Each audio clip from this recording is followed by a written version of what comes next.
In the past couple of days, we've seen a significant increase in reports wherein YouTube users can't access comments section of any video. Specifically, when they scroll past the video area, they are greeted by a comments are turned off text, where otherwise the page shows user comments.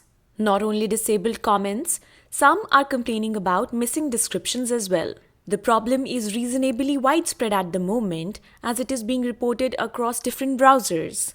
There is currently no information on why it's happening and when it will be fixed, but we've managed to spot some workarounds that appear to help. The first one is refreshing the page whenever you encounter the comments issue.